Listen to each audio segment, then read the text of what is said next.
हनुमान जी कौन है और उनकी कहानी क्या है? अंजना जी और केसरी जी ने प्रार्थना किया, तपस्या किया। छोटे बच्चे जो थे तभी उन्होंने भगवान सूर्य को एक फल की तरह खाने की कोशिश की। हनुमान जी के पूंछ में जितने भी बाल हैं वो सारे दैवी शक्तियां हैं, पर्टिकुलरली फेमिनाइन एनर्जीज। आज भी जहां पर श्री रामचरितमानस का पाठ होता है वहां पर हनुमान जी किसी न किसी वेश में वहां पर जरूर आते हैं। भगवान कृष्ण ने हनुमान जी का फिर से योगदान चाहा था युद्ध क्षेत्र में। अर्जुन के रथ के ऊपर ध्वज लगा हुआ था, फ्लैग, उसके ऊपर वो विराजमान थे। लेकिन युद्ध समाप्त होने के बाद जब भगवान श्री कृष्ण और हनुमान जी एक साथ जा रहे थे, मतलब हर आते जाते व्यक्ति को हनुमान जी पूछ रहे हैं कि मेरे प्रभु लौटे क्या, मेरे प्रभु आ रहे हैं क्या, और वहां पर अभी भी वो मंदिर है। हनुमान जी के नाम का मतलब और इसकी न्यूमरोलॉजी क्या है? बजरंगबली के नाम से और भी कई सारे नाम हैं, अंजनी सुत, केसरी नंदन, ये सभी चीजें हैं, नाम है। लेकिन सबसे प्रचलित जो नाम है वो है। तो आप बोल रहे कि बेस्ट रेमेडी हनुमान चालीसा ही है? नहीं मैम, और एक मंत्र है हनुमान जी का। तो आपको अगर अपने अंदर से इम्यूनिटी लो लग रहा है, वीकनेस फील हो रहा है, लेकिन उसको यूटिलाइज कैसे किया जाए, वो सारी चीजें आपके मन में ऑटोमेटिकली आने लगेंगी।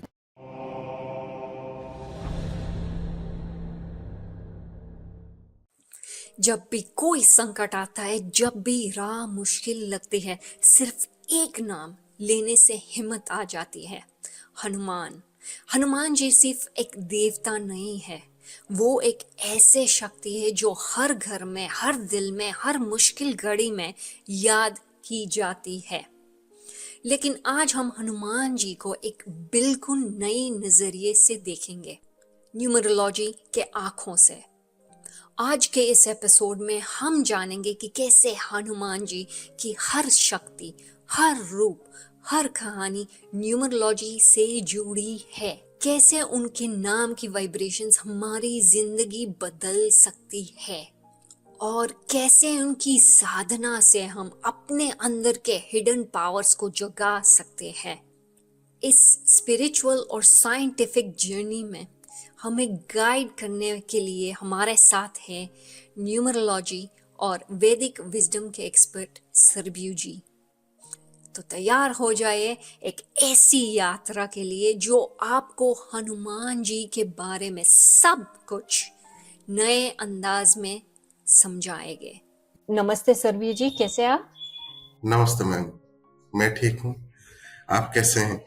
मैं ठीक हूँ, थैंक यू आप चैनल पे आए। मुझे बहुत अच्छा लगा।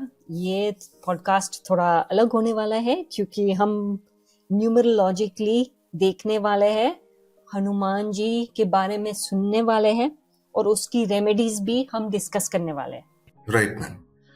सो इसके लिए मैं आपको बहुत बहुत धन्यवाद कहना चाहूँगा कि मुझे आपने एक मौका दिया।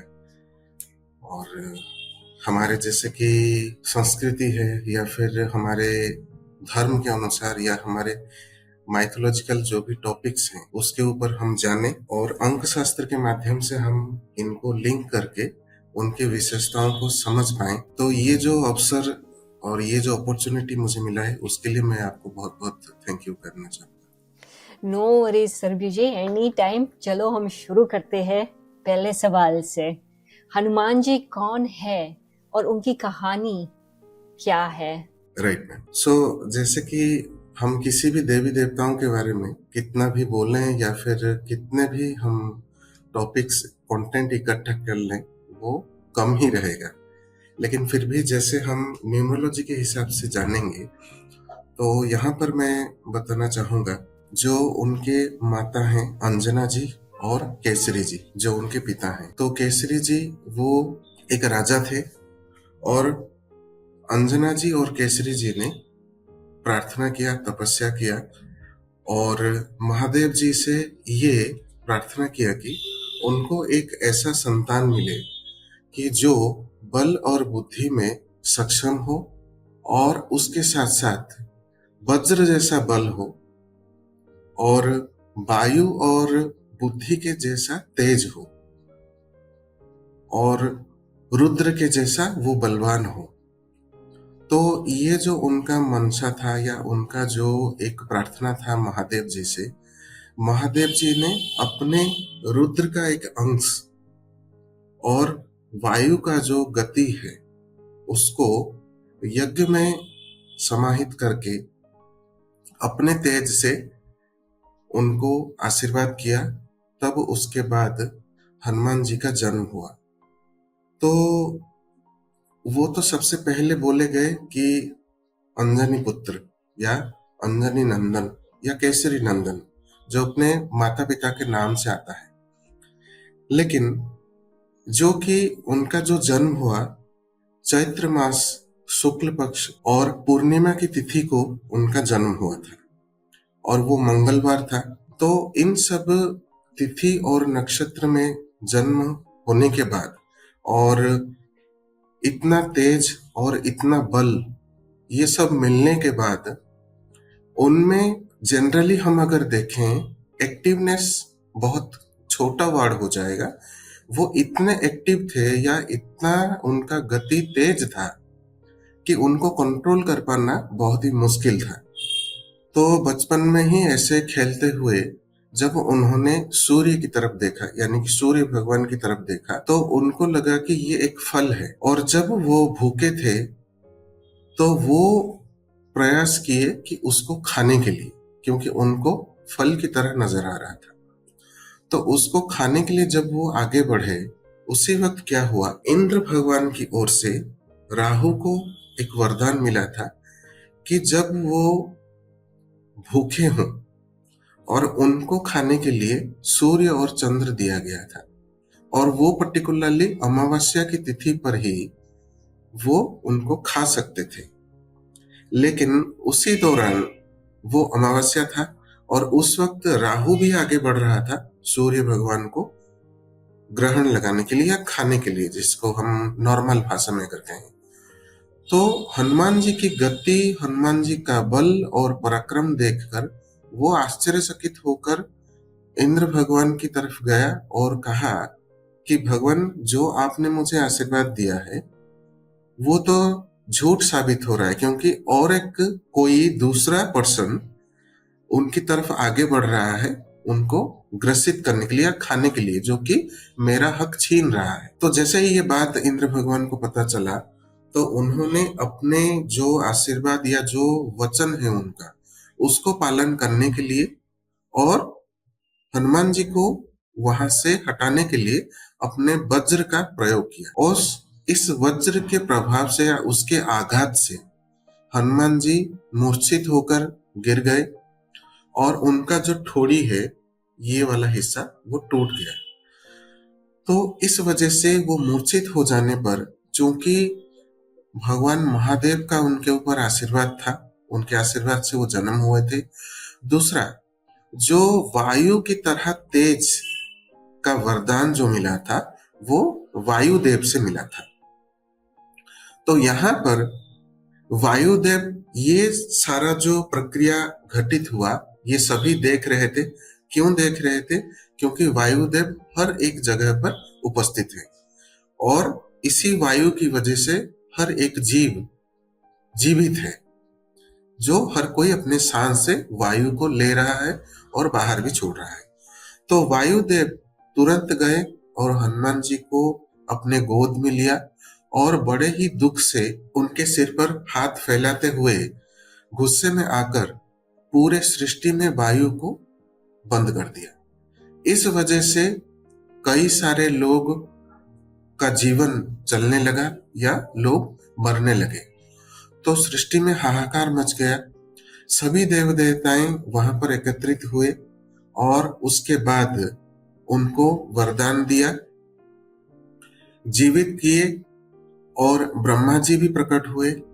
उस वक्त वहां पर सभी देव देवताओं को ब्रह्मा जी ने ये आदेश दिया और ये महात्म्य भी बताया कि आगे चलकर इनका जो जन्म हुआ है, आगे चलकर ये सभी देवी देवताएं और पूरे मानव जाति के लिए ये एक वरदान स्वरूप उनका जन्म हुआ है और भगवान विष्णु के जो अवतार हैं प्रभु श्री राम, उनका जो धर्म संस्थापन कार्य है पूरे ब्रह्मांड में, उसको आगे बढ़ाने के लिए और प्रभु श्री राम के कार्य में उनके मदद के लिए, या ऐसा कह सकते हैं हम, उनका एक पार्ट, उसको निभाने के लिए उनका जन्म हुआ है।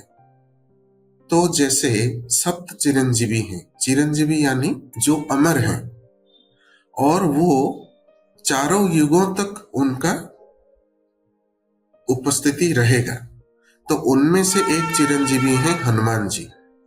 तो यहाँ पर वायुदेव, यमराज, ब्रह्मा जी, सूर्यदेव, ऐसे कई सारे देवी देवताओं का आशीर्वाद मिला, जिस वजह से उनके बल और पराक्रम में वृद्धि हुई।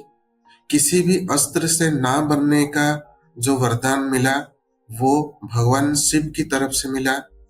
सूर्य भगवान अपने जो तेज और अपनी जो विद्या है, अपने जो गुण है, उन सभी का एक अंश हनुमान जी को दिया, जिस वजह से वो सारे विद्याओं में पारंगम हुए।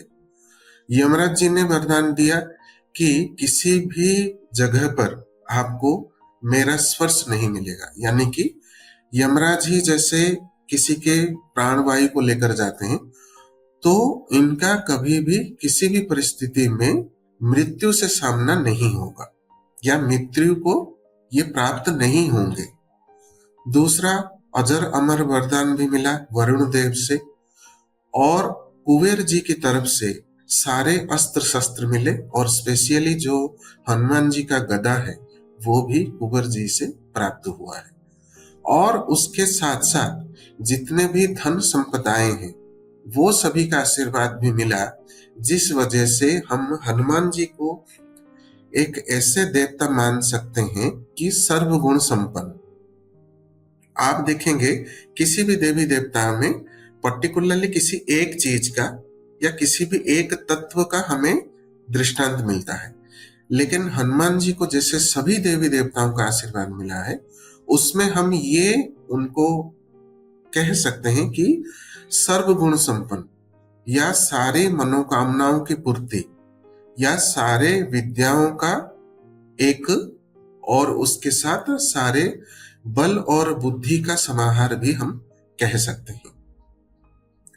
तो ऐसे करके अगर हम न्यूमरोलॉजिकली यहाँ पर थोड़ा सा लिंक करें, तो जैसे मंगलवार के दिन हनुमान जी का जन्म हुआ है, तो मंगल ग्रह को रिप्रेजेंट करता है आपका मंगलवार, यानी कि ट्यूसडे, और मंगल ग्रह को हम लिंक करते हैं नंबर 9 से। तो चूंकि हनुमान जी को देखकर हर एक के मन में इंस्टेंटली यही एक चीज आता है, जैसे कि वो गदा लेकर एक अस्त्र जो है उसको लेकर वो सबके सामने अवतरित होते हैं, तो उसको देखकर हमें ये पता चलता है कि सामने वाला पर्सन बहुत ही बलशाली है और एक अच्छा फिजिक और ये पराक्रम देखने को मिलता है। तो उससे हम ये समझ सकते हैं कि हम नंबर 9 को यहाँ पर रिलेट करते हैं हनुमान जी से। तो ये एक प्लैनेट हुआ। दूसरा चीज, जैसे कि भगवान सूर्य ने अपना एक अंश दिया हनुमान जी को, जो सबसे तेजस्वी, सबसे ज्ञानी और सबसे विद्वान। तो यहाँ पर आपको नंबर 1 का भी इन्वॉल्वमेंट या नंबर 1 का भी ब्लेसिंग्स यहाँ पर आपको देखने को मिलेगा। और उसके साथ साथ जैसे कि ये राम भक्त हैं और प्रभु श्री राम के दास हैं, तो नंबर 9 को अगर हम यहाँ पर देखें तो हमेशा से नंबर 9 नंबर 1 के प्रति उसका जुड़ाव या उसका इन्वॉल्वमेंट रहा है। और उसके साथ अगर आप नंबर 1 को देखें तो वो नंबर 9 के बिना इनकम्प्लीट है, या नंबर 9 को अगर आप देखें तो हम नंबर 1 के बिना इनकम्प्लीट है। कैसे? जैसे कि हम कंप्लीट न्यूमरोलॉजी में देखते हैं 1 to 9 नंबर्स, बट अगर हम इस सीरीज को अगर कंप्लीट करें तो वो आता है नंबर 10 में। सो नंबर 1 एंड नंबर 9 को जब आप टोटल करते हैं तो वहां पर भी नंबर 10 आपको देखने को मिलता है, जो को पूरा का पूरा कंप्लीट का नंबर है। जी, अब वैदिक न्यूमरोलॉजी से हम हनुमान जी के बारे में क्या जान सकते हैं? तो सबसे पहले हम देखेंगे अंक शास्त्र में जितने भी आपके नंबर्स हैं उन सभी की उपस्थिति हम हनुमान जी में देख सकते हैं। कैसे? जैसे कि बल और पराक्रम में सबसे पहला पॉइंट हम यहाँ पर मंगल ग्रह को देखते हैं, नंबर 9, और उसके साथ जो उनका तेज है, जो उनकी पंक्चुअलिटी है, और उसके साथ जो वो ज्ञान दाता है या अपने ज्ञान अपनी बुद्धि को अप्लाई करके वो हर एक काम में सफल होते हैं, वहां पर नंबर 1 को हम देख सकते हैं। ये 2 नंबर हो गए। उसके साथ साथ जैसे कि हनुमान जी हैं, वो एकादश रुद्र यानी कि 11th रुद्र हैं, जो भगवान शिव के अवतार हैं। तो 11th रुद्र होने के कारण यहाँ पर 11 नंबर को हम अगर टोटल करें तो नंबर 2 आ रहा है, और भगवान भोलेनाथ को, भगवान शिव को भी हम नंबर 2 से यानी कि चंद्रमा से लिंक करते हैं। तो यहाँ पर नंबर 2 का भी लिंक आपको देखने को मिलेगा हनुमान जी में, ड्यू टू 11th रुद्र। और जैसे कि ज्ञान में, बुद्धि में, उसको इम्प्लीमेंट करने में, उसके साथ लोगों के भ्रम को दूर करने में जो वो सक्षम होते हैं, वहां पर नंबर 3 भी आता है। वहां पर हम नॉलेज से लिंक करते हैं देवगुरु बृहस्पति, जिनका नंबर है 3 नंबर को हम ऐसे लिंक करके देख सकते हैं। देन हम आते हैं नंबर 4 पे एंड नंबर 7 पे, कॉम्बाइन करके मैं आपको यहाँ पर बताऊंगा।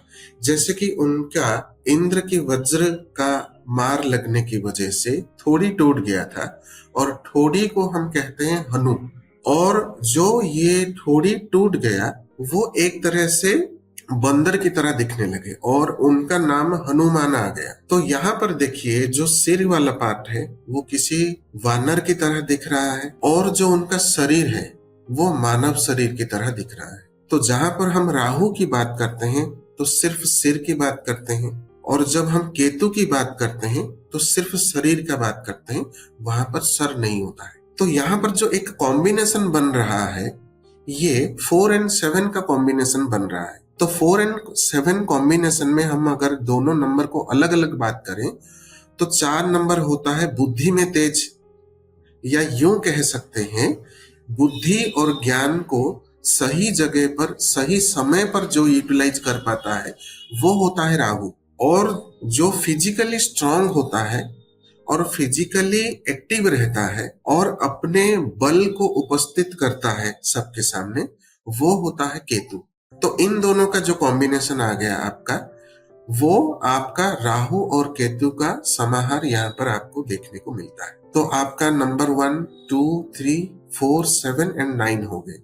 बाकी रहे नंबर 5 एंड 6। नंबर 5 में आपको देखने को मिलेगा जो तेज बुद्धि या बुद्धि आप कह सकते हैं। तो वो बुद्धि और जो विवेक है वो होता है बुध ग्रह यानी कि मरकरी, एंड मरकरी का नंबर है 5। तो 5 नंबर ये बताता है कि कम्युनिकेशन को, बुद्धि को यानी कि विजडम को। तो यहाँ पर आप देखेंगे कि उनका तेज ऐसा था, उनका स्पीड ऐसा था कि वो किसी भी जगह पर कुछ ही क्षणों में पहुंच जाते थे। तो जब आपका कम्युनिकेशन अच्छा रहेगा तो आप हर जगह पहुंच सकते हैं, इधर ऑनलाइन और इधर ऑफलाइन। चाहे आप किसी के सामने बैठकर बात कर रहे हो, लेकिन आपकी बातें अगर सामने वाले पर्सन को समझ नहीं आए तो वो आपसे इजीली कम्युनिकेट नहीं कर पाएगा। कई बार ऐसा होता है कि हमें सामने वाले पर्सन का लैंग्वेज पता नहीं होता, लेकिन हम कुछ उसको इशारों में बताते हैं, फिर भी वो समझ लेता है। तो उस हिसाब से हम इजीली कम्युनिकेट कर पाते हैं। तो हनुमान जी एक ऐसे पर्सन थे, मतलब पर्सन तो नहीं थे, वो एक देवता थे या एक अवतार थे, जो किसी भी जगह पर पहुंच सकते थे, किसी भी गुत्थी को सुलझा सकते थे या किसी भी प्रॉब्लम को दूर कर पाते थे। तो प्रॉब्लम कब दूर हो सकता है? जब आपको उसका एक्चुअल विजडम पता हो, नॉलेज आपके पास हो और उसको अप्लाई करने का तरीका भी आपको आता हो। तो उस हिसाब से हम नंबर 5 को यहाँ पर लिंक करते हैं। फिर नंबर 6 को कैसे हम लिंक करेंगे? यहाँ पर न्यूमरोलॉजी में जैसे कि नंबर 6 को बताया जाता है लग्जरी, सिर्फ लग्जरी बोलकर छोड़ दिया जाता है। लेकिन नंबर 6 जो होता है वो होता है आपका इनर स्ट्रेंथ या आपका बल जो होता है, आपका जो वाइटलिटी होता है, वो होता है आपका नंबर 6। और जो हनुमान जी हैं वो ब्रह्मचारी हैं, तो जो ब्रह्म है उसी को ही हमारा बल कहा गया है, यानी कि आपका जो वाइटलिटी है उसको ही हम ब्रह्म कहते हैं और कभी भी उनका ब्रह्म जो है वो क्षय नहीं हुआ है। उसी हिसाब से हम नंबर 6 को लिंक करते हैं। लेकिन यहाँ पर और एक बात भी है कि नंबर 6 यानी कि शुक्र अगर आपका ठीक है, आप में नो डाउट बल है, लेकिन उस बल का अगर आप एप्रोप्रिएट जगह पर यूज कर पाते हैं और उस बल से अगर आप कुछ अच्छा अचीवमेंट कर पाते हैं तो उससे हम कहेंगे कि ये अच्छा शुक्र है। तो उस हिसाब से हम नंबर 6 को भी यहाँ पर लिंक करेंगे। तो 1 से लेकर 9 नंबर तक हम वैदिक न्यूमरोलॉजी के हिसाब से उनको हम लिंक कर पाते हैं हनुमान जी से। हनुमान जी के नाम का मतलब और इसकी न्यूमरोलॉजी क्या है? जी मैम, जैसे कि मैं जो साइंस पढ़ाता हूँ वहां पर मैं नेम न्यूमरोलॉजी भी पढ़ाता हूँ, नेम साउंड वाइब्रेशंस भी पढ़ाता हूँ और उसके साथ नेम करेक्शन के साथ नाम में कैसे साउंड वाइब्रेशन क्रिएट करना है और काफी चीजें मैं उसमें पढ़ाता हूँ। लेकिन जब बात हनुमान जी के नाम के ऊपर आता है और पर्टिकुलरली बजरंगबली के नाम से और भी कई सारे नाम हैं, अंजनी सुत, केसरी नंदन, ये सभी चीजें हैं, नाम है, लेकिन सबसे प्रचलित जो नाम है वो है हनुमान। और जब आप हनुमान नाम को हम अल्फाबेटिकली लिखते हैं इंग्लिश लेटर्स में HANUMAN, जो काफी प्रचलित लेटर्स हैं, जो स्पेलिंग है उनका, और उसको हम अगर टोटल करके देखें आप, मतलब ये आश्चर्य होंगे कि हनुमान नाम का टोटल भी 27 पर आ रहा है, जिसका टोटल अगेन नंबर 9 पर ही आ रहा है। तो जैसे किसी पर्सन का व्यक्तित्व होता है या गुण होते हैं, उस हिसाब से वो उसी नाम को अट्रैक्ट करता है और बाय डिफॉल्ट वही नाम उस पर्सन का एनालाइज करने पर उसके गुण उससे निकलते हैं। तो ये एक तो छोटा सा पार्ट हुआ कि हनुमान नाम का टोटल 27 पर आ रहा है। लेकिन यहाँ पर जानने वाली बात है, समझने वाली बात है कि नंबर 9 कितने सारे कंपाउंड नंबर से बनते हैं। कंपाउंड नंबर यानी डबल डिजिट हो सकता है, ट्रिपल डिजिट हो सकता है। This is a combination of different numbers and it will create a single digit number, उसको हम कहते हैं कंपाउंड नंबर। तो कंपाउंड नंबर में नंबर 18 भी है, नंबर 27 है, 36 है, 45 भी है, 54 भी है, ऐसे कई सारे हैं। लेकिन ज्यादातर हम नाम में डबल डिजिट तक ही एनालाइज करते हैं किसी पर्सन का नाम, क्योंकि इतना बड़ा नाम किसी का नहीं हो सकता कि ट्रिपल डिजिट के पार हो जाए, इतना बड़ा तो नाम हम नहीं देख सकते।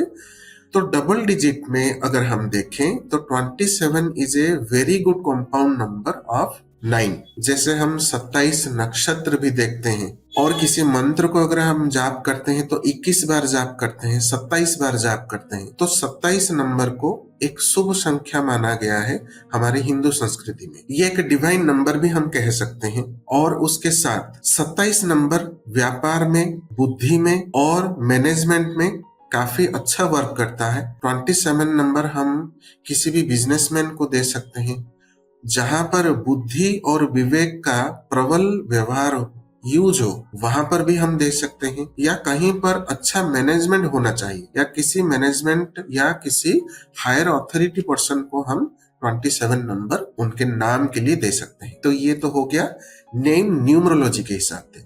लेकिन प्रोनोलॉजी के हिसाब से, साउंड वाइब्रेशन के हिसाब से अगर आप देखें तो यहाँ पर एक नाम को हम ब्रेक करते हैं और उससे हम साउंड वाइब्रेशंस निकाल कर देखते हैं कि क्या क्या साउंड वाइब्रेशन बन रहे हैं। तो HANUMAN ये जो पूरा नाम है, इसमें अगर हम ब्रेक करें तो आपको 3 ऐसे वर्ड मिलेंगे और 3 साउंड वाइब्रेशन मिलेंगे जो प्रोमिनेंट है, वैसे तो कई सारे साउंड वाइब्रेशन इसमें से निकलेंगे, तो वो क्या क्या है, प्रोमिनेंट जो है, मुख्य जो है, वो होता है HAN, हन साउंड। और अगर आप नेम प्रोनोलॉजी में देखें, HAN साउंड, हन साउंड, वो आपको आपके अंदर एक ऐसा कैपेबिलिटी देता है, एक ऐसा सामर्थ्य देता है कि आप जिस प्रोफेशन में हैं या आपका जो एम है उसको तो आप अच्छी तरीके से कर पाएंगे अपने ज्ञान,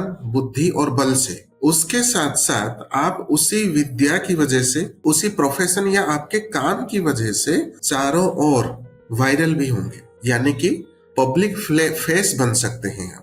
पब्लिकली आपको लोग जानेंगे। और यहाँ पर आप कई सारे फिल्म स्टार्स को देख सकते हैं जिनके नाम में हन साउंड है, जैसे कुछ खान के नाम में है, ऋतिक रोशन के नाम में भी हन है। तो ये तो सारे फिल्म स्टार्स हो गए, लेकिन आप जहां पर किसी भी इंडस्ट्रियलिस्ट, किसी भी हायर अथॉरिटी, बड़े पदवी पर हैं, या ऐसे बड़े बड़े लोग जहां पर भी आप देख सकते हैं हन साउंड हो, तो वो अपने काम में या अपने प्रोफेशन में एक अलग ही पब्लिक फेस बने हुए आप पाएंगे। दूसरा है न्यू, NU, हनुमान में हन के बाद न्यू आता है, NU। सो NU sound creates new, NEW, new vibration create करता है।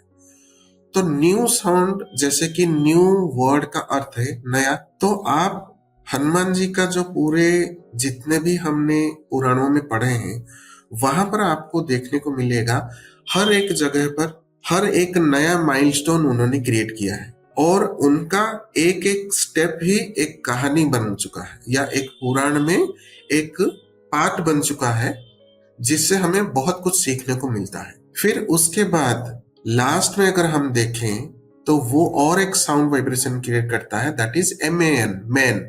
तो मैन साउंड क्या करता है कि आपको जो मैस्कुलिन एनर्जी है वो देता है, आप में आपको आत्मविश्वास देता है, और किसी भी टास्क को पूरा करने के लिए, किसी भी प्रोजेक्ट को पूरा करने के लिए वो सामर्थ्य देता है जिससे आप उसे पूरा कर सकते हैं। इवन इफ आप अगर किसी फीमेल में भी अगर MAN साउंड देखेंगे तो वही पर्सन अपने फैमिली का मेन पर्सन होगा अर्निंग के लिए। तो ये तो हो गए आपके हनुमान नाम में मेन प्रोमिनेंट साउंड वाइब्रेशंस। तो हन sound, new sound and man sound. तो कहीं ना कहीं हम इसमें एनालाइज करके देखें, ये नाम अगर किसी पर्सन में भी है, नॉर्मल पर्सन में, तो उसके लाइफ चुनौतियों भरा होगा। ईच एंड एवरी स्टेप में उसको कुछ ना कुछ ऐसे चीजें फेस करनी पड़ेंगी जहां पर उसको अपने काबिलियत का, अपने ज्ञान का, अपने बल और बुद्धि का प्रमाण देना पड़ेगा। नो डाउट वो उसमें सक्सेस हो जाएंगे, उनमें वो कैपेबिलिटी रहेगी, लेकिन वो चुनौतियों भरा होगा। तो ये पॉसिबल हो पाया हनुमान जी के केस में, क्योंकि उनको हर एक देवी देवताओं से आशीर्वाद मिला था और उसको वो पूरा करने के लिए सक्षम हो पाए। ओके, अब आपने ये सब तो एक्सप्लेन कर दिया, लेकिन उसका जन्म जो था, उसका पर्पस क्या था? जी, हनुमान जी का जो पर्पस था वो था कि जैसे भगवान विष्णु का जो अवतार है प्रभु श्री राम, और प्रभु श्री राम का यही संकल्प था कि पूरे ब्रह्मांड में धर्म का प्रतिष्ठा करें, और जो कोई भी न्याय नियम है उसका पालन हो, सभी सुखी रहें, और किसी भी जगह पर कोई अन्याय ना हो, और इस अन्याय की वजह से किसी का भी हानि ना हो, सभी धर्म का पालन करें। और इसी संकल्प में उनका साथ देने के लिए हनुमान जी का जन्म हुआ था।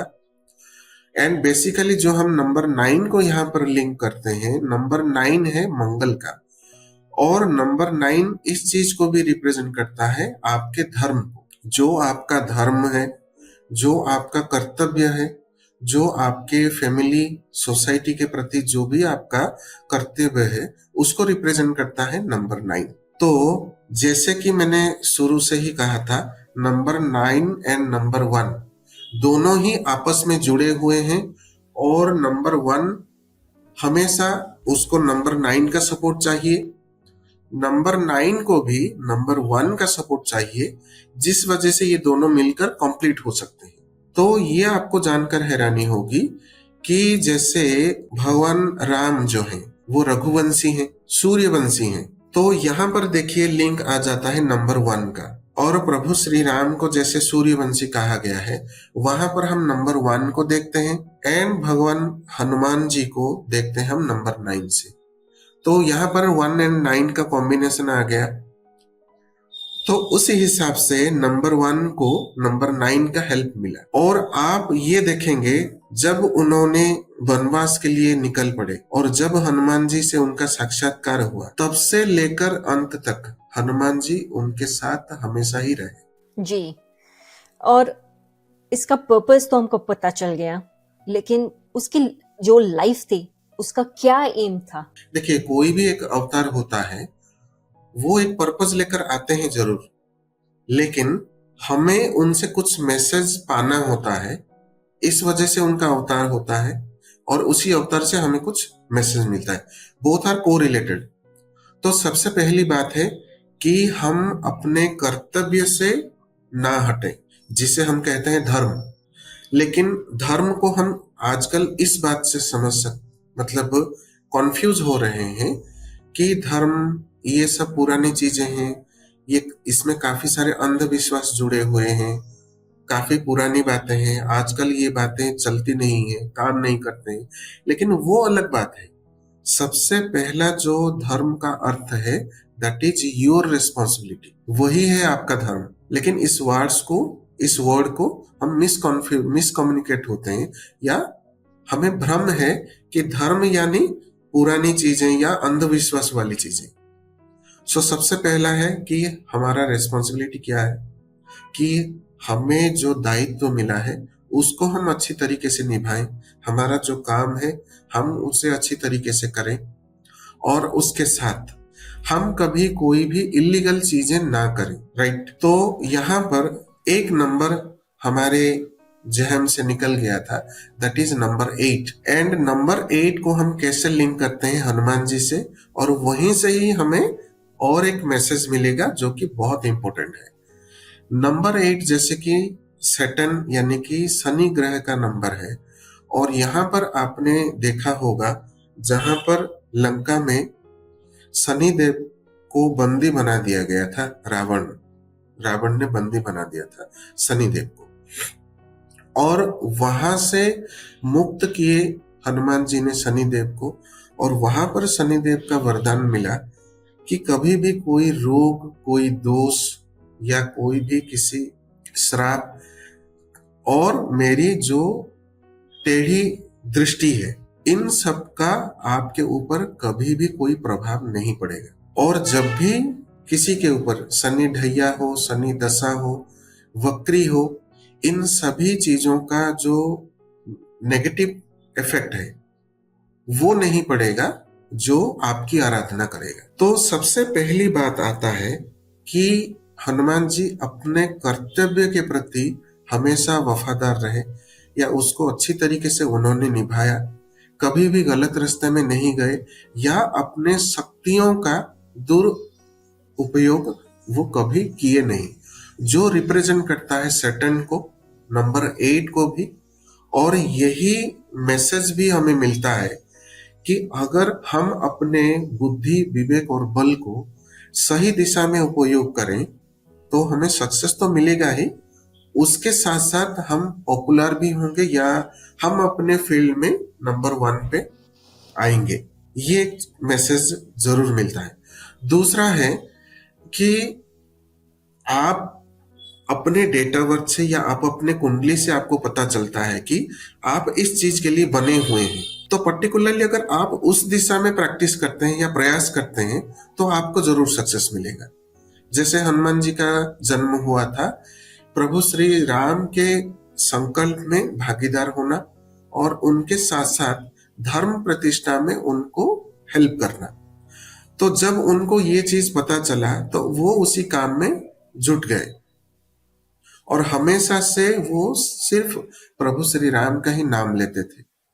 वैसा ही ये बताता है कि हम अपना काम तो करेंगे, लेकिन अगर उसी चीज को हम अपने सांस सांस में भर लें, जैसे वो प्रभु श्री राम का नाम लेते थे, और उसी डेडिकेशन के साथ अगर काम करें, तो इधर स्टार्टिंग में या मिडिल पॉइंट पर या एंडिंग में हमारे काम में कुछ ऑब्स्टेकल्स आ भी जाएं, तो उसका बुरा प्रभाव हमारे ऊपर नहीं पड़ेगा। सर्वे जी, आप हमें उनके रूप के बारे में कुछ बता सकते हैं? जी मैम, जैसे कि हनुमान जी के रूप के बारे में अगर बात किया जाए, यहाँ पर हम देख सकते हैं पंचमुखी हनुमान, जो 5 अलग अलग रूप का एक समाहार। तो यहाँ पर आप देख सकते हैं एक ही पर्सन के 5 अलग अलग रूप, जिसे हम पंचमुखी हनुमान कहते हैं। तो यहाँ पर अगर हम वैदिक न्यूमरोलॉजी से लिंक करें, नंबर 5 जैसे कि आता है पंचमुखी हनुमान के स्वरूप में, और नंबर 5 को बोला गया है कि दे आर मल्टी टास्कर्स, और उसके साथ एक ही समय पर अलग अलग चीज करने में, उसके ऊपर उसका नॉलेज यूटिलाइज करने में माहिर होता है नंबर 5। तो यहां पर देखिए नंबर 5 पंचमुखी हनुमान में जो 5 अलग अलग फेस है, वो कैसे उनको प्राप्त हुआ या वो अवतार कैसे हुआ। जैसे कि रावण का एक भाई अहिरावण, यानी कि जो पाताल में रहता था, वो सबको निद्रा में लेकर, यानी कि निद्रा अवस्था में लेकर, जितने भी वानर सेना थे, प्रभु श्री राम और उसके साथ लक्ष्मण जी, इन सभी को पाताल लोक में लेकर चला गया। तो उनको वहां से मुक्त करके लाने के लिए हनुमान जी जब वहां पर गए, और उनको सारी चीजें जब पता चली कि अहिरावण जो है वहां पर 5 अलग अलग दिए जले हुए थे, मतलब जल रहे थे दिए, उन दियों को अगर बुझाना है तो एक ही समय में 5 दिया को जो बुझा पाएगा वही अहिरावण के साथ युद्ध में जीत पाएगा, यानी कि उसको मार पाएगा। तो 5 दियों को एक ही समय में बुझाने के लिए और वैसा पराक्रम अपने अंदर लाने के लिए उनको 5 मुखी हनुमान का अवतार लेना पड़ा, जिसमें आप देख सकते हैं एक तो है जो हनुमान जी का जो फेस है वो तो है, उसके साथ साथ नरसिंह रूप भी है, सूकर रूप भी है, गरुड़ रूप भी है। तो ये अलग अलग आप 5 उसमें फेस देखेंगे, और उसके साथ अश्व रूप भी है। तो इसमें आप देखेंगे जो पूरब दिशा की तरफ, यानी पूर्व की तरफ जो मुख करके था, वो था हनुमान जी का फेस, जो नॉर्मल फेस है उनका, और पश्चिम में जो मुख था वो था गरुड़ जी का फेस, और दक्षिण की तरफ जो था वो था नरसिंह भगवान का रूप, यानी कि नरसिंह अवतार का रूप। फिर उसके साथ ये आपका शुकर रूप भी था, जिसे हम बराह रूप भी कहते हैं, बराह कहते हैं, शुकर भी कहते हैं। और जो अश्व रूप है उसे हम हयग्रीव भी कहते हैं। और जो अश्व रूप है या जो अश्व अवतार है वो ऊपर की तरफ फेस किए हुए था, यानी कि चारों दिशाओं में 4 फेस हो गए, लेकिन और एक फेस रह गया। वो किसकी तरफ रहेगा? वो रहेगा ऊपर की तरफ, यानी कि आकाश की तरफ। तो ऐसे करके ये 5 फेस जो हैं एक ही समय पर उन 500 दियों को बुझा दिए, और उन्हीं पराक्रम के बल से वो अहिरावण को हराकर उन सभी वानर सेना और राम जी और लक्ष्मण जी को वहां मुक्त करके बाहर लेकर आए थे। उसके साथ साथ ये जो 5 स्वरूप हैं, ये जो कॉम्बाइनली एक ही जगह पर हैं, जिसे हम पंचमुखी हनुमान के नाम से जानते हैं, तो उनका जो मंत्र है और उनकी जो साधनाएं हैं, वो अगर विधिवत किया जाए तो कितने भी जन्म का पाप हो, या फिर कितना भी बड़ा तंत्र हो, या फिर कितना भी बड़ा ब्लॉकेजेस हो, कोर्ट कचहरी लिटिगेशन हो, उन सभी से मुक्त पाया जा सकता है। और उसके साथ साथ कितने भी बड़ा हेल्थ प्रॉब्लम हो, उससे भी हमें निजात मिल सकता है। तो उसके साथ साथ आपने ये भी देखा होगा, कई सारे हमारे वास्तु उपायों में भी पंचमुखी हनुमान जी का तस्वीर रखा जाता है, जिससे वास्तु दोष भी दूर होता है। और उसके साथ जैसे भूत प्रेत या फिर ऊपरी बाधाएं, इन सब से भी हमें इससे निजात मिलता है। अब हनुमान जी की भक्ति के बारे में बताइए। हनुमान जी के भक्ति के बारे में अगर हम बात करें तो यहाँ पर देखिए, वो बहुत बड़े भक्त हैं प्रभु श्री राम के, और उन्हीं के कार्य को सफल बनाने के लिए वो अवतार लिए थे। तो जो भक्ति वाला पार्ट आता है, वहां पर हम देखते हैं केतु ग्रह से, यानी कि नंबर 7 से। और नंबर 7 जो होता है वो बहुत बड़ा चेला है बृहस्पति का, यानी देवगुरु बृहस्पति का, और देवगुरु बृहस्पति का नंबर है 3। तो जहां जहां ज्ञान है वहां वहां रिसर्च है। तो नंबर 3 है ज्ञान एंड रिसर्च है आपका नंबर 7। तो इतनी भक्ति ना तो किसी में देखी गई थी ना देखा जाएगा जो हनुमान जी में था, और वहीं से हम लिंक करते हैं नंबर 7 को। उसके साथ साथ अगर हम भक्ति की और ज्यादा एनालिसिस करें तो जो प्रभु श्री राम का लक्ष्य था और जो जो चीजें उन्होंने फेस किया, हर एक मोड़ पर, हर एक स्थिति में हनुमान जी ने वहां पर उसी ज्ञान को लेकर या उसी सिचुएशन को लेकर उसको ढूंढना, उसके महत्व के बारे में जानना और उस चीज को खोज निकालना, ढूंढ निकालना और उसके साथ उसको पूरा करना, उन सभी में हनुमान जी ने काफी ज्यादा अपना योगदान दिया। तो ये बताता है नंबर 7 को पर्टिकुलरली, जैसे आपको कोई एक टास्क दे दिया गया, उसके ऊपर आप एनालाइज करके उसको यूज करके कुछ नया चीज या कुछ और वहां पर नॉलेज एनालाइज करके बताएं और पूरे समाज या सोसाइटी को उसके रिगार्डिंग आप एक कंप्लीट नॉलेज दें, जो हनुमान जी ने यहाँ पर एक प्रमाण के स्वरूप दिखाया है।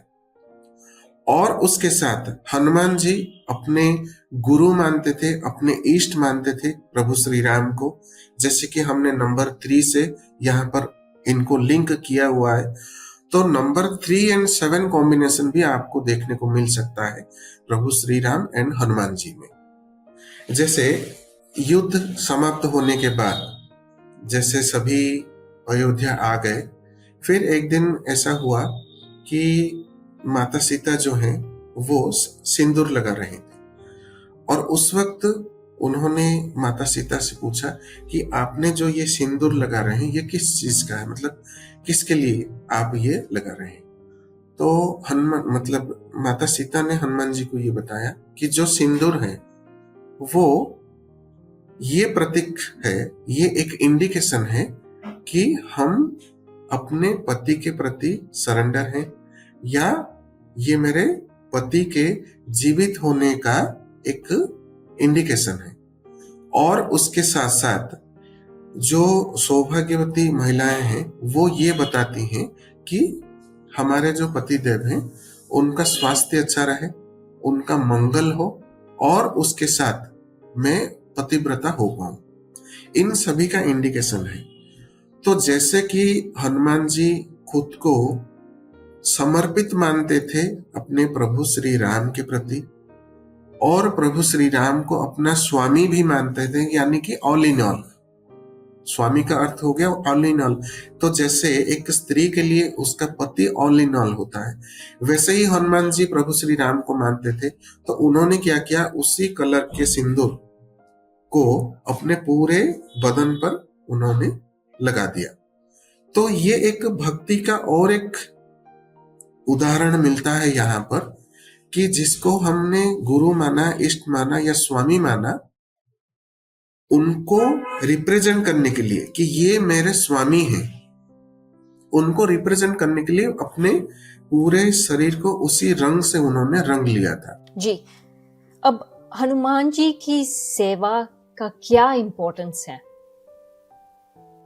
जी मैम, देखिए हनुमान जी के सेवा का क्या इंपॉर्टेंस है, ये एक बहुत ही अच्छा सवाल है। अगर प्राधान्यता देखा जाए उनकी सेवा का कि अपने इष्ट के प्रति पूरा समर्पित रहना, कोई भी संकोच या कोई भी भ्रम नहीं पालना, और उसके साथ जो आपका कार्य है उसको अच्छी तरीके से करना। कभी भी गलत चीजों के प्रति आकर्षित ना होना, और उसके साथ अपने दायरे में रहकर काम करना। किसी के बारे में गलत ना सोचना, ना ही गलत करना, और उसके साथ जो आपका प्राप्य है उसको हासिल करना। सपोज मान लीजिए अगर कोई अपना काम कर रहा है लेकिन उसके रिगार्डिंग उसको रिजल्ट नहीं मिल रहा है, या जो उसके लिए चाहिए प्राप्य है उसको नहीं मिल रहा है। सपोज कोई एक ऑफिस में काम करता है लेकिन उसको अपने काम के लिए एप्रिसिएशन नहीं मिलता, या प्रमोशन नहीं मिल रहा है, या इन्होंने पूरा हार्ड लेबर किया लेकिन उसका श्रेय कोई दूसरा लेकर चला गया, या उसका एप्रिसिएशन किसी और को मिल गया। अगर ऐसी सिचुएशन हो रही है तो आप उससे ये पता कर सकते हैं कि उसके कुंडली में मंगल ग्रह दुर्बल होगा, और या तो किसी दशा महादशा से किसी ग्रहों की युतियों की वजह से मंगल दुर्बल पड़ गया है। या जिसके कुंडली में मंगल दुर्बल होगा उस केस में उस पर्सन को अपने काम का जो श्रेय है या एप्रिसिएशन है, प्रमोशन है, वो नहीं मिल पाएगा। लेकिन अगर उसके प्रति वो अपना हक पाने के लिए काम करता है, लड़ता है, यानी कि युद्ध हम कहते हैं, तो उसके लिए अगर वो प्रयत्न करता है, चेष्टा करता है, तो डेफिनेटली वो पा सकता है। तो ये भी एक संदेश हमें मिलता है। उसके साथ साथ यहाँ पर एक चीज मैं यहाँ पर जोड़ना चाहूंगा। जब द्वापर युग में कृष्णावतार में भगवान कृष्ण ने हनुमान जी का फिर से योगदान चाहा था युद्ध क्षेत्र में, तो युद्ध क्षेत्र में अर्जुन के रथ के ऊपर जो ध्वज लगा हुआ था, फ्लैग, उसके ऊपर वो विराजमान थे। तो वहां पर भी उन्होंने बहुत सारे कारनामे दिखाए हैं। लेकिन युद्ध समाप्त होने के बाद जब भगवान श्री कृष्ण और हनुमान जी एक साथ जा रहे थे, वहां पर एक जगह पर उन्होंने विश्राम किया, यानी कि रेस्ट लिया। और उस वक्त भगवान श्री कृष्ण अपने अवतार के जो अवशेष कार्य थे उसको आगे बढ़ाने के लिए हनुमान जी से दूर जाना चाह रहे थे, यानी कि वहां तक ही उनका हनुमान जी का जो पाठ था वहीं तक था। फिर जब जरूरत पड़ेगी फिर मैं हनुमान जी को स्मरण करूंगा, लेकिन उस वक्त के लिए उनको हनुमान जी से दूर जाना था। तो भगवान श्री कृष्ण ने हनुमान जी को ये कहा कि आप बहुत थक चुके हो, आप थोड़ा सा रेस्ट करो, मुझे थोड़ा सा काम है, मैं अभी जाकर आता हूँ। ऐसा कहकर वो हनुमान जी को चले गए। फिर वो कभी वापस लौटे नहीं। तो हनुमान जी ने क्या करा कि मेरे प्रभु मुझे वचन देकर गए हैं और आएंगे जरूर। इसको पूरे विश्वास के साथ उन्होंने वहां पर वेट किया कि उनका जो शरीर है, शरीर का जो 1/3 में से 2/3 हिस्सा है वो जमीन के अंदर घुस गया, मतलब धस गया। वहां पर वेट करते करते वो हनुमान जी वहां पर भगवान श्री कृष्ण की राह देख रहे हैं कि मेरे प्रभु लौटेंगे। और उस हिसाब से उस जगह का नाम पड़ गया, मतलब वहां पर एक मंदिर है अभी भी, और उस मंदिर का नाम है पूछरी का लोटा। मतलब हर आते जाते व्यक्ति को हनुमान जी पूछ रहे हैं कि मेरे प्रभु लौटे क्या, मेरे प्रभु आ रहे हैं क्या। और वहां पर अभी भी वो मंदिर है जो हमारे राजस्थान और उत्तर प्रदेश के एक बॉर्डर एरिया में वो उपस्थित है। और वो गोवर्धन पर्वत जो है, गोवर्धन जी, उनके परिक्रमा के दौरान वो मंदिर पड़ता है। अभी भी लोग जाते हैं वहां पर, दर्शन करते हैं। तो ये भी एक भक्ति, डेडिकेशन, अपने गुरु, इष्ट या अपने प्रभु के प्रति एक विश्वास, इन सभी को दर्शाता है।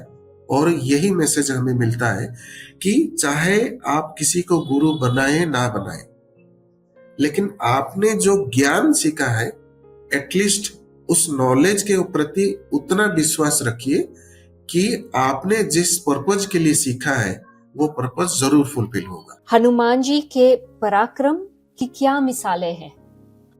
जी मैम, हनुमान जी के पराक्रम के मिसालें वो तो शुरू से जन्म से ही हम देखने को हमें मिलता है कि जैसे छोटे बच्चे जो थे तभी उन्होंने भगवान सूर्य को एक फल की तरह खाने की कोशिश की और उनके तेज की वजह से और इंद्र के वज्र के आघात की वजह से वो मूर्छित हो गए।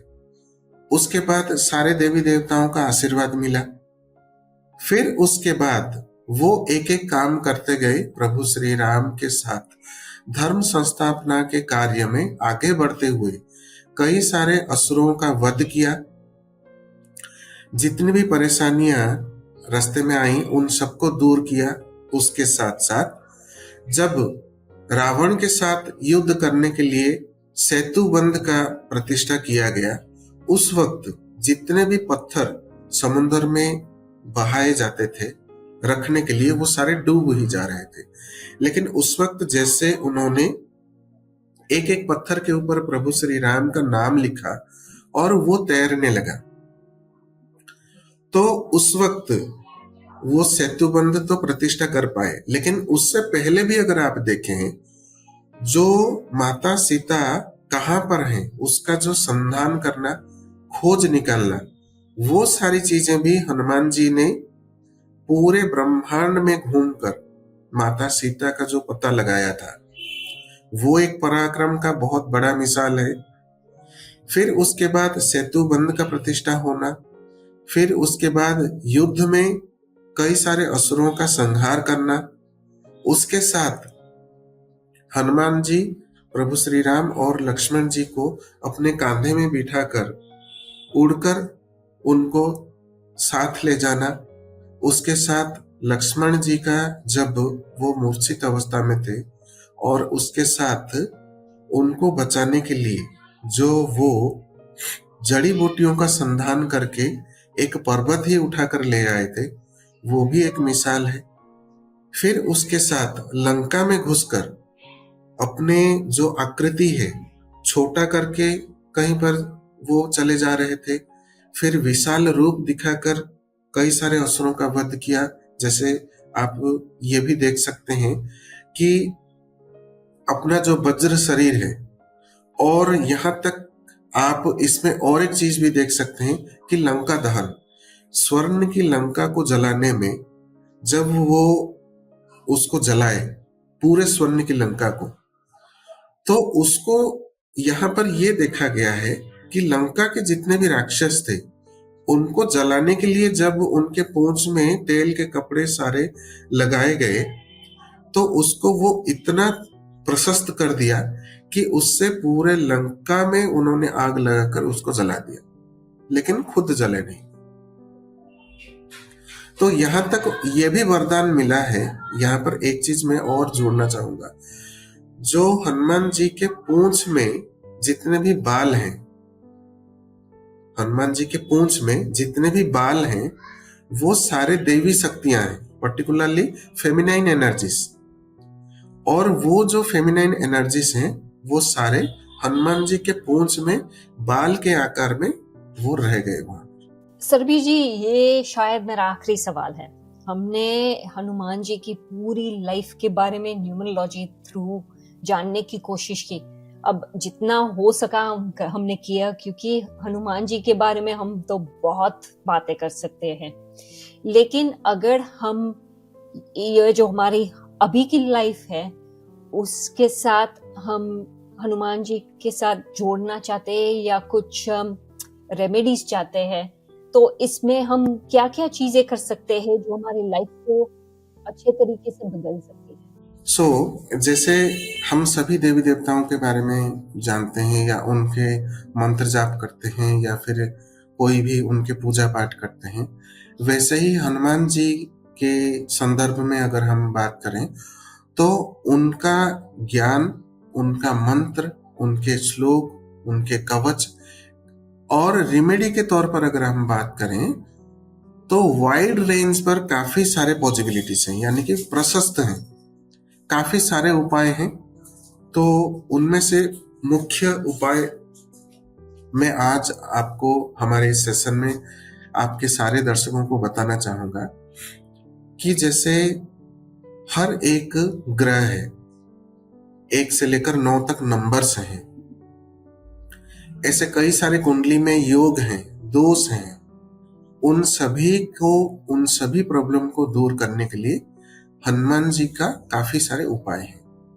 तो सबसे पहले मैं बताना चाहूंगा, जैसे कि हनुमान जी का जो चालीसा है, हनुमान चालीसा, वो काफी प्रचलित है, जिसके बारे में सभी जानते हैं और काफी सारे लोगों का ये कंठस्थ भी है, यानी कि उनको याद भी है हनुमान चालीसा। तो चालीसा में जैसे आप देखेंगे 40 दोहे हैं, यानी कि कॉम्बिनेशन ऑफ 2 लाइन्स, दोहा, और वो 40 दोहा है। तो कुल मिलाकर अगर आप देखेंगे तो 40 दोहा यानी कि नंबर 4 का 10 टाइम्स 40 दोहा, तो नंबर 4 आ जाता है। सबसे पहले अगर आप हनुमान चालीसा का पाठ करते हैं तो आपके जीवन से सारे भ्रम दूर हो जाएंगे, जो भ्रम राहु के नेगेटिव होने से आपको मिलता है, सबसे पहली बात। दूसरी बात, दोहा जो है कॉम्बिनेशन ऑफ 2 लाइन्स इंटू 40, क्यों 40 दोहा है तो टोटल 80 लाइन्स हो गए, तो 80 में नंबर 8 आ गया। किसी भी कारणवश आपके कर्म में अगर कोई बाधा विघ्न आ रहा है, क्योंकि नंबर 8 कर्म को रिप्रेजेंट करता है, तो चाहे आपका पर्सनल लाइफ हो या प्रोफेशनल लाइफ हो और इधर स्पिरिचुअल लाइफ हो, किसी भी लाइफ में अगर आप स्टक हो रहे हैं, काम आगे नहीं बढ़ पा रहा है, तो भी आप अगर हनुमान चालीसा करते हैं तो उसमें वो सारे ब्लॉकेजेस दूर होकर आप ऑन ट्रैक फिर से आ जाएंगे। तो ये हो गया 4 और 8। हनुमान चालीसा में ये चालीसा क्यों लिखा गया है या क्यों हम पढ़ते हैं, इसमें हम हनुमान जी को याद दिलाते हैं उनके पराक्रम के बारे में। क्यों? जब सारे देवी देवताओं के आशीर्वाद मिलने के कारण सारी ऊर्जाएं हनुमान जी के शरीर में भर जाने के कारण वो काफी अनकंट्रोलेबल हो गए थे। इस वजह से वो क्या करें क्या नहीं करें, वो भी कुछ ऐसे समय पर उनको भी समझ नहीं आ पाता था। तो उस वक्त क्या हुआ कि किसी एक ऋषि के हवन कार्य में उनका विघ्न हुआ, जिस वजह से उन्होंने उनको श्राप दे दिया कि तुम अपने सारे पराक्रम, सारी ज्ञान भूल जाओगे और तब वो काम आएगा जब उनको याद दिलाया जाएगा। तो चालीसा एक माध्यम है कि हम उनके पराक्रम, उनके ज्ञान और उनके जो कौशल है, कैपेबिलिटीज हैं, उनको हम याद दिलाते हैं कि आपने ये किया था, आपके पास ये बल है, आप इसके लिए समर्थ हैं और हमारी कृपा करें। तो this is a paragraph that activates the power of Prabhu Shri Hanuman. और जैसे कि हम उनको याद दिलाते हैं, उस वजह से वो एक्टिवेट हो जाता है और उनके पराक्रम के बारे में बताते हैं या किसी को एनकरेज करते हैं। तो ये एक तरह से इधर हिडन टैलेंट हो सकता है या छिपी हुई सामर्थ्य को, कैपेबिलिटीज को उजागर करना, बाहर लाना। तो एक तरह से ये खोज करता भी हो सकता है या खोजना भी हो सकता है। तो 2 चीजें हो गई, एक तो खोजना, दूसरा है याद दिलाना। तो याद दिलाना यानी कि भूल जाने पर उसको फिर से रिकॉल करना, ये आता है मरकरी के अंडर में, जो हम नंबर 5 से रिलेट करते हैं। और चीजों को, छुपी हुई चीजों को बाहर लाना, खोज कर लाना, यानी कि पहले से वो चीजें वहीं पर थी लेकिन फिर से उसको बाहर लाना, लोगों के सामने लाना, लोगों के सामने प्रतिष्ठित करना, वो सारी चीजें आता है केतु में, यानी कि नंबर 7 में। तो जब आप चालीसा पाठ करते हैं, कहीं ना कहीं आप अपने ही सामर्थ्य को, अपने ही कैपेबिलिटीज को आप खुद को याद दिलाते हैं, खुद को ये भरोसा देते हैं कि आप ये काम अच्छी तरीके से कर पाओगे, इसमें सक्सेस अचीव कर पाओगे। तो इस वजह से नंबर 5 और 7 का ब्लेसिंग्स भी इसमें मिलता है, यानी कि वो चीज भी एक्टिवेट होता है। और जब आप इसमें देखेंगे, ये जो 40 दोहे हैं, इसमें बल और पराक्रम के ऊपर भी बात किया गया है। और नंबर 4 को जब हम कंट्रोल में लाते हैं बल के माध्यम से, पराक्रम के माध्यम से, तो यहाँ पर आप नंबर 6 को भी रिलेट कर सकते हैं कि ये चालीसा पाठ करने के साथ साथ आप में बल और पराक्रम का भी ये चीज डेवलप हो जाता है और खुद को आप कॉन्फिडेंट फील करते हो आप अपने फील्ड में आगे बढ़ने के लिए। तो कहीं ना कहीं आप में ऊर्जा का भी विस्तार होता है, ये चीज भी क्रिएट होता है। तो इससे हम नंबर 6 को भी देखते हैं। और जो ज्ञान का प्रकाश होता है, आप में वो आइडियाज आते हैं, आप में वो नॉलेज आता है, और उसके साथ जो आप इनिशिएटिव लेते हैं अपने जीवन में काम करने के लिए, जो चालीसा पाठ करने के बाद आता है, उसमें आपके 2 नंबर आ गए, जो कि नंबर 1 एंड नंबर 3। नॉलेज आना, नॉलेज का सही तरीके से यूटिलाइज करना, उसके साथ इनिशिएटिव लेना, ये 2 चीजें आपको नंबर 1 एंड नंबर 3 से मिल जाते हैं, जो हमें चालीसा पाठ करने के बाद मिलता है। तो ऐसे करके आप देखेंगे कि चालीसा में हमने नंबर 1 से लेकर नंबर 9 तक हमने कवर कर लिया कि कैसे चालीसा पाठ करने से इन नंबर के ब्लेसिंग्स मिलते हैं। तो आप बोल रहे कि बेस्ट रेमेडी हनुमान चालीसा ही है? नहीं मैम, उसके साथ मैं एक एक करके बता रहा हूँ। तो जैसे चालीसा पाठ करने के लिए उसमें कुछ नियम है और उसमें कुछ प्रोसीजर भी है। तो सही तरीके से अगर आपको हनुमान चालीसा पाठ करना है तो कम से कम आपको एक संकल्प लेना होगा, एक प्रण लेना होगा कि पर्टिकुलर कोई विश के लिए आप कर रहे हैं, पर्टिकुलर कोई लिटिगेशन को दूर करने के लिए कर रहे हैं। तो उसके लिए क्या करना होगा, आपको 11 दिन का संकल्प लेना होगा। एवरी डे 11 टाइम्स आपको पाठ करना होगा। और इसमें आपको ये ध्यान रखना है कि अगर पाठ करने का टाइमिंग अगर आप हर दिन का एक ही समय मेंटेन कर सकें तो वो काफी अच्छा रहेगा।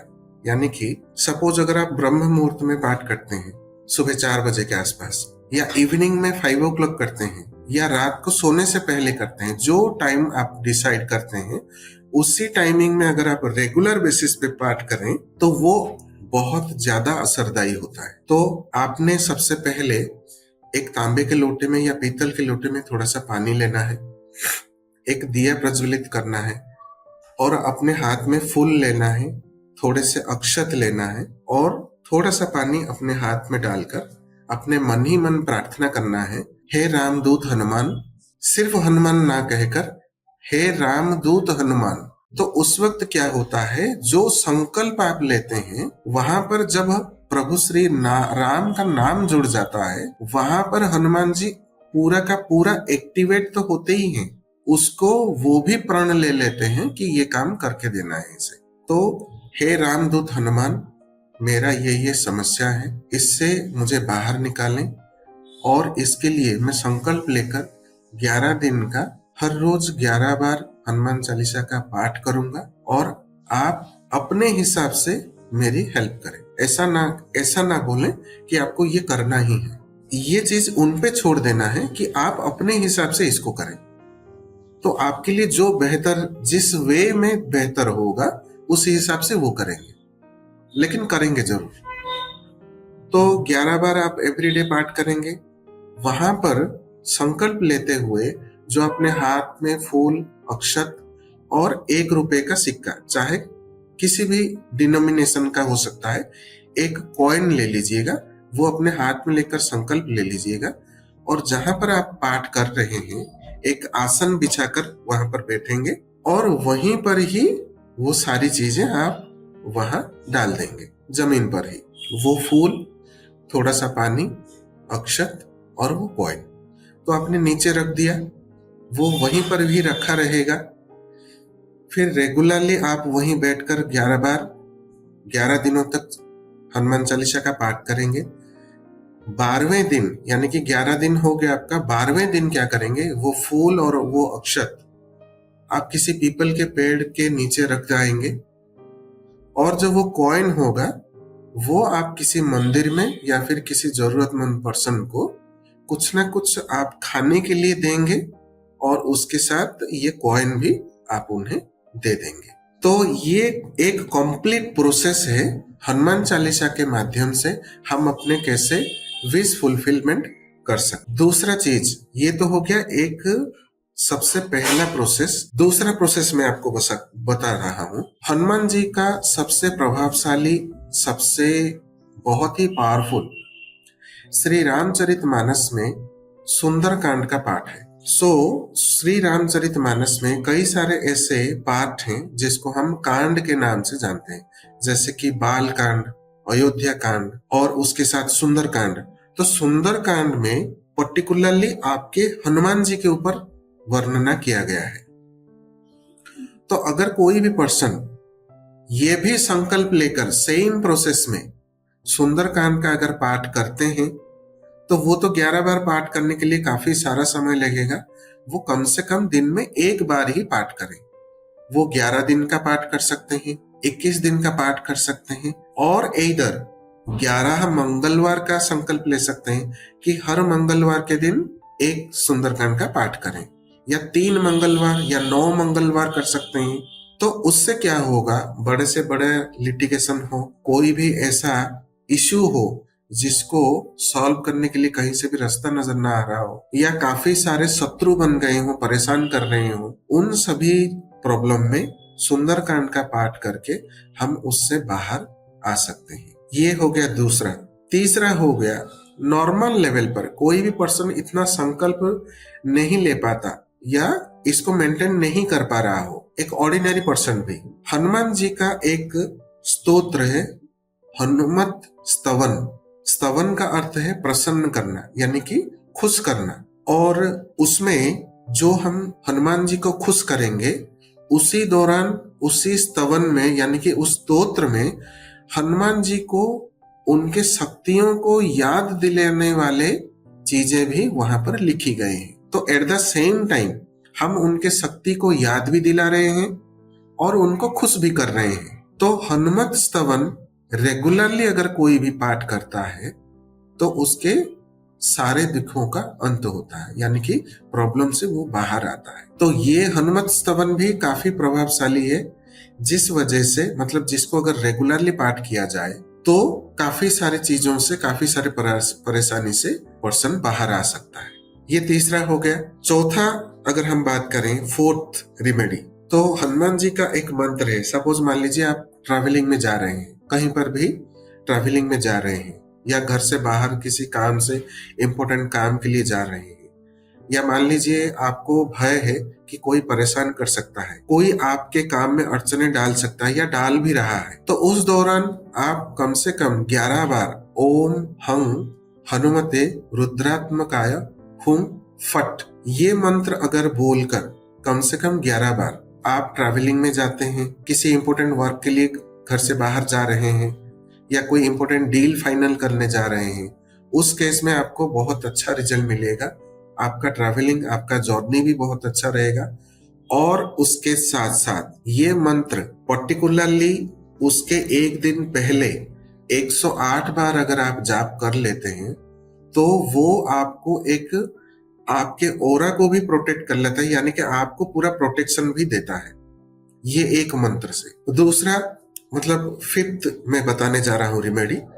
फिफ्थ रेमेडी में मन ही मन आप किसी भी फील्ड से हो, किसी भी वर्क फील्ड में हो, या किसी भी समय आपको अगर कुछ जानकारी भी चाहिए हो, या आपका दिमाग काम नहीं कर रहा हो, या आपको कोई सॉल्यूशन नजर नहीं आ रहा, तो सिर्फ और सिर्फ अगर आप श्री राम दूताय नमः इस मंत्र का भी अगर आप जाप करते हैं कम से कम 21 बार, 27 बार या 51 बार, और उस चीज को आप बारंबार सोचते हैं, तो उसमें आपको पूरा रास्ता भी नजर आएगा, वो नॉलेज भी आपको मिल जाएगा, या फिर कहीं ना कहीं से कुछ ना कुछ इंडिकेशन तो जरूर मिलेगा ही जो आपके लिए हेल्पफुल होगा and need of the hour होगा, यानी कि पर्टिकुलरली हमें इस वक्त क्या करना चाहिए उसका नॉलेज आपको मिल जाएगा।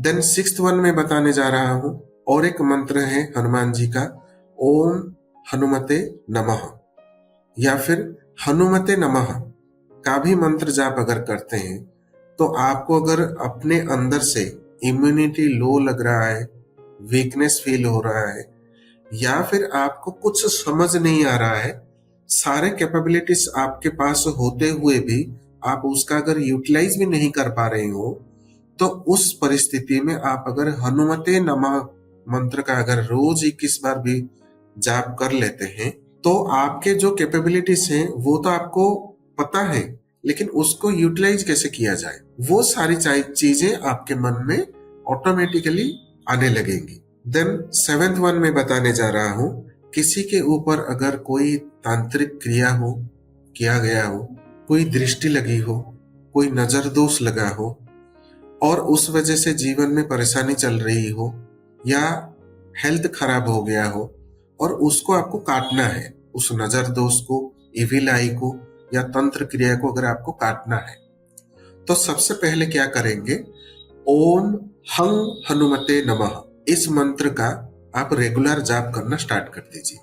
ओम हंग हनुमते नमः रेगुलरली 11 बार, इसको एक नियम बना ले। साथ ही साथ ये प्रक्रिया ऐसा नहीं है कि किसी दिन से आपको स्टार्ट करना है, क्योंकि ऑलरेडी वो प्रॉब्लम फेस कर रहा होगा इस इविल आई की वजह से। तो जैसे ही ये वीडियो जो भी देखते हैं, जिनको ये पता चलता है, उसी दिन से, उसी क्षण से वो स्टार्ट कर लें, और उसके बाद 3 नींबू ले लें। उन 3 नींबू को एंटी क्लॉकवाइज अपने ऊपर से 7 बार वार दें, फिर उसको काट दें, और कहीं ना कहीं ऐसी आग की व्यवस्था करें जिसमें उस नींबू को पूरा जला दें।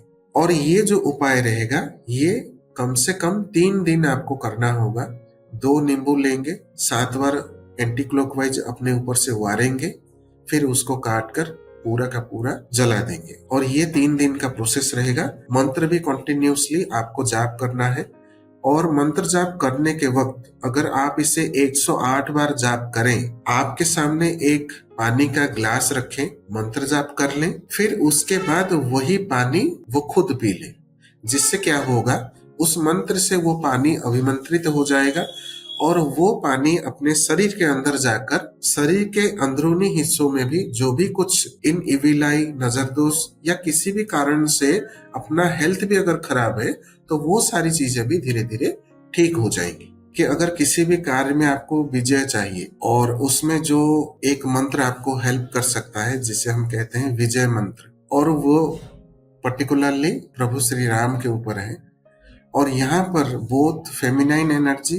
मस्कुलिन एनर्जी काम करेगा, उसके साथ साथ हनुमान जी का आशीर्वाद मिलेगा, और वो पर्टिकुलरली वो पर्सन अपने काम में विजय प्राप्त कर सकता है। तो इसे कहा जाता है विजय मंत्र, जो है श्री राम जय राम। तो ये जो मंत्र है इसे कहा जाता है विजय मंत्र, श्री राम जय राम। तो ये रेगुलरली चांट कर सकते हैं, मन ही मन चांट कर सकते हैं, किसी भी वक्त चांट कर सकते हैं, किसी भी परिस्थिति में चांट कर सकते हैं। ये आपको बहुत हेल्प करेगा। और उसके साथ साथ एक बहुत ही प्रभावशाली सावर मंत्र देने जा रहा हूं। ये मंत्र अगर आप जाप करते हैं तो आप किसी भी परिस्थिति में लाइफ में आपका ऑरा प्रोटेक्ट रहेगा, कोई नेगेटिव एनर्जी आपको टच नहीं कर पाएगा, या फिर कोई भी नेगेटिव प्रभाव आपके ऊपर कोई क्रिया भी नहीं कर पाएगा। तो वो जो सावर मंत्र है वो है जो आपको लिखना नहीं है, सिर्फ सुनकर ही आपको याद रखना होगा, जो इसका प्रभाव मन ही मन याद रखने से ही ये फलीभूत होगा। तो वो मंत्र मैं बताने जा रहा हूं। ओम नमः बजरंग बली वज्र का कोटा, जहां हमारा पिंड वहीं हमारा पेटा, ईश्वर की कुंडी ब्रह्मा के ताले, मेरे घट के हनुमान महावीर रखवाले, जो फिरे हनुमान राम की दुहाई। इतना सा ही ये सावर मंत्र है जिसको आपको सुनकर याद रखना है। किसी भी परिस्थिति में, किसी भी जगह पर आपको लगे कि कोई डेंजर है या कोई नेगेटिव एनर्जी है, या आपको कहीं जाने पर भय लग रहा है, या आप इंटरव्यू के लिए जा रहे हो, किसी बड़े आदमी से बात करने जा रहे हो, कोई योजना या कोई प्लानिंग बना रहे हो, आपको कुछ समझ नहीं आ रहा हो, तो इस मंत्र का सबसे पहले कम से कम 108 बार जाप करें 40 दिनों तक, जिससे ये सिद्ध हो जाता है। फिर उसके बाद आप इसको प्रयोग में ला सकते हैं। सबसे पहले आपको 3 बार बोलना है ये मंत्र, फिर अपने ऊपर 3 बार फूंक मारना है। तो उससे क्या होगा, ये आपका ऑरा प्रोटेक्ट हो जाएगा। तो एक तो आपको भय नहीं लगेगा, कोई बुरी शक्तियों का प्रभाव आपके ऊपर नहीं हो पाएगा, कोई भी क्रिया आपको टच नहीं कर पाएगा, और उसके साथ आप सुरक्षित रह पाएंगे। लेकिन इसको एवरीडे प्रोसेस में करना है। सपोज मान लीजिए कोई व्यक्ति आज जा रहा है, आज कर लिया, तो ये आज के लिए ही रहेगा। नेक्स्ट डे के लिए उसको फिर से 3 बार मंत्र बोलकर अपने ऊपर फूंक मारना पड़ेगा। तो ऐसे करके ये बहुत ही प्रभावशाली मंत्र है, जिससे ये खुद को किसी भी परिस्थिति में प्रोटेक्ट करके रख सकते हैं। सरबीर ji, thank you so much कि आप आए। हमने बहुत कुछ सीखा है हनुमान जी के बारे में, हमने रेमेडीज के बारे में सुन ली, जो लोगों को डेफिनेटली बहुत इंटरेस्ट होगा। So thank you so much Sarbir ji. Thank you very much ma'am, lots of gratitude. इस सेशन में मुझे एक अपॉर्चुनिटी देने के लिए हनुमान जी के ऊपर बात कर सके, उतने अच्छे तरीके से वैदिक न्यूमरोलॉजी से लिंक करके, और उनके पराक्रम के बारे में, कौशल के बारे में, फिर उसके साथ नंबर से हम कैसे लिंक करके हम उस प्लैनेट को ठीक कर सकें, अपने पर्पजेस फुलफिल कर सकते हैं, विश फुलफिल कर सकें, और प्रॉब्लम से बाहर आ सकें। तो ये जितना भी मुझे समझ था, जितना भी मेरा सीमित ज्ञान था, उसको सबके सामने लाने के लिए जो अपॉर्चुनिटी आपने मुझे दिया, उसके लिए बहुत बहुत धन्यवाद। Any time Sarbir ji, thank you. Thank you ma'am, welcome.